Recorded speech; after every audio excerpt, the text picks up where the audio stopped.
अस्सलामुअलैकुम वरहमतुल्लाहि वबरकातुहू। सल्लु अलल हबीब सल्लल्लाहु अला मुहम्मद सल्लल्लाहु अलैहि व आलिहि वसल्लम। अल्लाह अज़्ज़ा वजल आप सब पर अपना ख़ास करम फरमाए, दोनों जहानों की भलाइयाँ अता फरमाए, खुशियाँ अता फरमाए, हर दुख और तकलीफ़ से महफूज रखे। यूनान वीज़ा कितने का मिलता है, कितने पैसे लगते हैं, पाकिस्तान में कितने पैसे लगते हैं, वीज़े की क्या सिचुएशन चल रही है, हम क्या करें, हमें बताएं। ये अक्सर सवालात आ रहे हैं और इसके बारे में आपको आगाह करने की कोशिश करेंगे। उम्मीद है कि इस वीडियो से आपको फ़ायदा होगा इंशाअल्लाह अज़्ज़ा वजल। और अगर आपको फ़ायदा नहीं होता तो आप ज़रूर हमें माफ़ फरमाइएगा कि हमने आपका कीमती वक़्त ज़ाया किया। अल्लाह पाक से दुआ है कि अल्लाह पाक आपको दुनिया और आखिरत में कामयाबी अता फ़रमाए और अल्लाह अज़्ज़ा वजल आपके तमाम मामलात में आसानी पैदा फ़रमा दे। ज़रूर अल्लाह को याद किया करें, दूसरों के लिए आसानियाँ पैदा किया करें, और जो अफराद आपके पास मौजूद नहीं होते उनके लिए दुआ किया करें ताकि उनके लिए भी अल्लाह पाक आसानियाँ पैदा फ़रमा दे। और जो दूसरों के लिए दुआ करता है अल्लाह अज़्ज़ा वजल उसके लिए आसानी वाले असबाब कर देता है इंशाअल्लाह अज़्ज़ा वजल।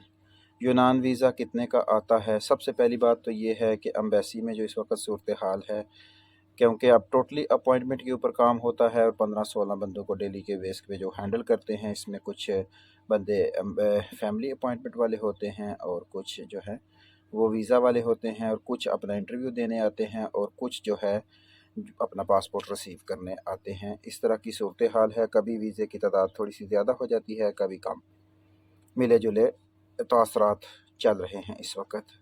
आप सवाल ये करते हैं कि मैं यूनान आना चाहता हूँ, वीज़ा कितने का मिलेगा। पहली सबसे बात तो ये है कि आप यूनान आना चाहते हैं, आप कहाँ से आना चाहते हैं। अगर आप पाकिस्तान में बेरोज़गार हैं तो उसके लिए आपको कोशिश करनी चाहिए। अगर आप दुबई में हैं, सऊदीया में हैं, अरब में हैं और वहाँ से यूरोप कंट्रीज़ में ट्रैवल करना चाहते हैं, आना चाहते हैं बेहतर मुस्तकबिल के लिए, और आपने यूरोप के हसीन चीज़ें सिर्फ देखी हैं, सुनी हैं कि बस पैसा ही पैसा है और बस ये और वो, ऐसी बात नहीं है। अगर तो आप वहाँ पे सऊदीया में, दुबई में या किसी भी कंट्री में 1 लाख और प्लस 50 या 130 या 140 कमा रहे हैं तो बिल्कुल इतना पैसा ज़ाया ना करें, रिस्क ना लें और अपनी लगी हुई रोज़ी को छोड़कर आगे मत आएं। जो पैसा आपने यहाँ पे इतना ज़्यादा खर्च करना है उसको किसी और जगह पे इन्वेस्ट करके अपने बेहतर मुस्तकबिल की कोशिश करें, क्योंकि यहाँ भी इतना आसान काम नहीं होता। जब भी आप किसी कंट्री को छोड़कर दूसरी कंट्री में जाते हैं तो वहाँ सेटल होने में आपको टाइम लगता है और वो टाइम आपका वेस्ट भी हो जाता है। और जो भी वीज़ा जंटू वगैरह से लिया जाता है उसमें बड़ी प्रॉब्लम्स भी इस बाद में सामने आती हैं।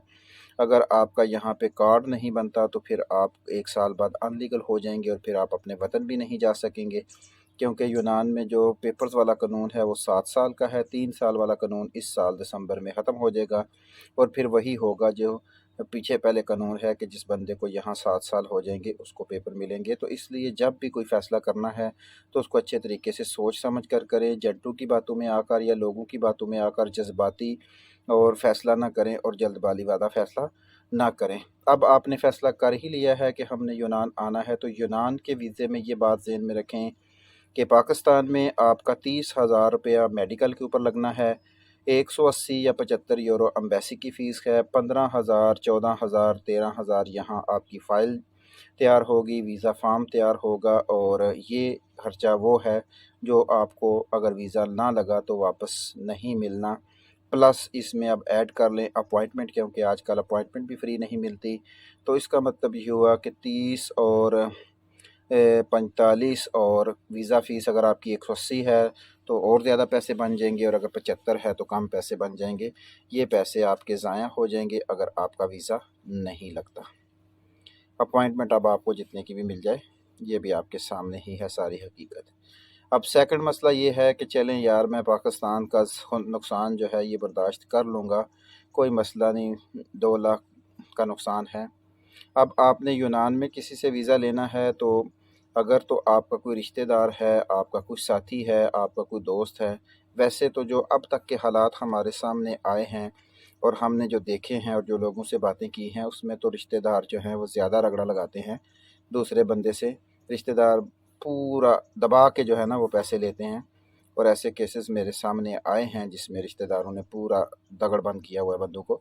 بہرحال ہر بندے کا اپنا ایمان ہے، اور ہمارا کوئی حق نہیں بنتا کہ کسی کو ہم جج کریں، اور ہم کسی کے یہ کو جسٹیفائی کرنے کا ہمارا کوئی حق نہیں ہے۔ ہم صرف حقیقت آپ کے سامنے بیان کر رہے ہیں، جو کسی کا دل کرے، کیونکہ جب بھی آپ کوئی لین دین کرتے ہیں، جب لینے والا اور دینے والا دونوں کسی بات پر متفق ہو جاتے ہیں، تو چاہے وہ چیز 100 روپے کی ہو اور وہ 2 لاکھ کی بیچے، تو وہ شرعی لحاظ سے بیچ سکتا ہے۔ اس میں ہم اس بارے میں کلام نہیں کریں گے۔ تو یونان میں جو ورک پرمٹ ہے، اس کے اوپر اب ڈیفرنٹ کنٹریز، ڈیفرنٹ پیریفیریا میں، ڈیفرنٹ علاقوں میں ڈیفرنٹ خرچہ آتا ہے۔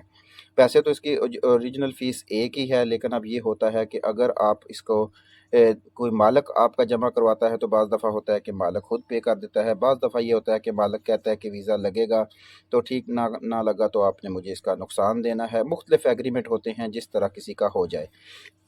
اب اس کی کچھ فیسیں ہیں، کچھ وکیل کی فیسیں ہیں، اور اس میں کچھ پیپر وغیرہ بھی لگتے ہیں، اور اگر وہ سارے پیپر وکیل پیسے لے کے تیار کرے تو چلیں آپ کہہ لیں کہ آپ کا اس کے اوپر 500، 600، 700 مختلف آپ کو اس کے اوپر خرچہ آتا ہے۔ وہ خرچہ بھی اگر ویزا نہیں لگتا تو ضائع چلا جائے گا۔ تو اب آپ یہ دیکھ لیں، شارٹ کٹ الفاظ میں دیکھیں کہ 3 لاکھ روپے میں اگر آپ کو ورک پرمٹ ملتا ہے، اور یہ کم سے کم ہے، ویسے تو ورک پرمٹ لاکھ میں بھی ملتا ہے، 2 میں بھی ملتا ہے، 3 میں بھی ملتا ہے، 10 میں بھی ملتا ہے، 12 میں بھی ملتا ہے، اور 7 میں بھی ملتا ہے۔ یہ ہر بندے کے اوپر ڈپینڈ کرتا ہے۔ آپ کو بتایا ہے کہ لینے والا اور دینے والا جب ایک بات پر متفق ہو جاتے ہیں، ایگری ہو جاتے ہیں، تو پھر ان کا یہ اپنا میٹر ہوتا ہے۔ ویسے اوریجنلی طور پر اس کے اوپر وکیل کا خرچہ آتا ہے، اور اس میں جو کاغذ وغیرہ جمع ہوتے ہیں، اس کے اوپر اتنا خرچہ آپ کر لیں، 2-2.5 لاکھ جتنا بھی آتا ہے، ہر بندے کے اوپر ڈپینڈ کرتا ہے۔ یہ خرچہ ہے۔ اگر آپ خود ویزا اپلائی کرتے ہیں تو یہی خرچہ ہے، یعنی کہ آپ یونان میں ایزیلی 10 لاکھ میں آ سکتے ہیں اگر آپ کا ویزا لگ جائے۔ لیکن اگر یہی چیزیں آپ کسی ایجنٹ کے تھرو کروائیں گے تو پھر آپ کا 35، 40، 30 جتنا یہ وہ وہاں آپ کو وہ پھنسا لیں، جتنا آپ کے ان کے ساتھ ایگریمنٹ ہو جائے وہ ہوگا، اور اتنے کا آپ کو ویزا ملے گا۔ تو اب یہ آپ کے اوپر ڈپینڈ کرتا ہے کہ آپ نے خود ٹرائی کرنی ہے، آپ نے ایجنٹ کے تھرو کرنی ہے، اور پاکستان میں بہت سے لوگ ویزا لگوا کے جو کہتے ہیں یہ آپ کا اور ان کا معاملہ ہے، یہ اس کو بھی آپ نے اچھے طریقے سے ہینڈل کرنا ہے۔ باقی یہ ہے کہ ہم صرف آپ کو انفارمیشن دیتے ہیں، ہمارا ویزا دینے لینے والا کام نہیں ہے۔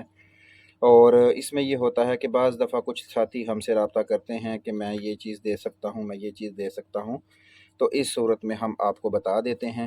ہمارے یہی ہے کہ آپ کو کسی چیز کی سمجھ نہ آئے، آپ کو کسی چیز کی پرابلم ہو، تو وہ آپ ہم سے رابطہ کر سکتے ہیں۔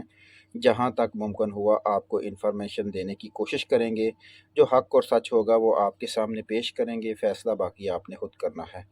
ہماری دعا ہے کہ اللہ عز و جل آپ کو دنیا اور آخرت میں کامیابی عطا فرمائے، اور اللہ تعالیٰ آپ کو جس مقصد کے لیے بھی آپ لگے ہوئے ہیں، اگر وہ جائز ہے تو اللہ پاک اپنے خاص کرم اور فضل سے آپ کا وہ جائز مقصد کامیاب کر دے آپ کو، اور آپ کو اس دنیا میں کی بھی کامیابی مل جائے اور آخرت میں بھی کامیابی مل جائے۔ رزق حلال کمانا عین عبادت ہے، اور آپ اس کو اچھی نیتوں کے ساتھ یہ کام کریں، انشاءاللہ عز و جل اللہ تعالیٰ آپ کے لیے آسانی پیدا فرما دے گا۔ یا رحمان و اغیثنی یا مسبب الاسباب، یہ دونوں وظیفے اول احد روشیف کے ساتھ جاری رکھیں۔ ان کی تسبیح ہر نماز کے بعد انشاءاللہ کامیابی آپ کے قدم چومے گی۔ اللہ تعالیٰ آپ کو خوش و خرم رکھے اور آپ کی ہر جائز خواہش کو پورا فرمائے۔ اپنی دعاؤں میں ہمیں بھی یاد رکھیے گا، دوسروں کا خیال رکھیے گا۔ اللہ پاک آپ کے لیے ضرور آسانی پیدا فرمائے گا۔ السلام علیکم ورحمۃ اللہ وبرکاتہ۔